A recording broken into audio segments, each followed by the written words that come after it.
Hello everyone, today I'm working still on January devotions entitled Blessings.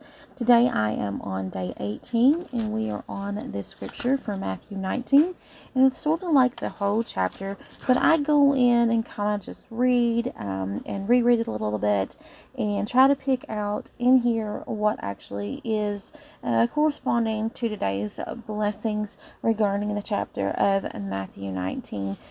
It says, "Come and follow me, and shall receive hundredfolds." And it talks about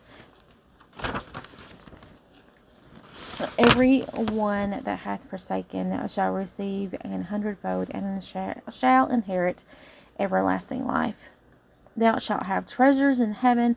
Come and follow me. But with God, all things are possible. So these are some of the things that stood out to me regarding the topic of the blessings. So please check out all of the links down below where you can get your very own free printables of this traveler's notebook size journal printable kit, and the Dex cards, and the card kit, and so on. So please check it out.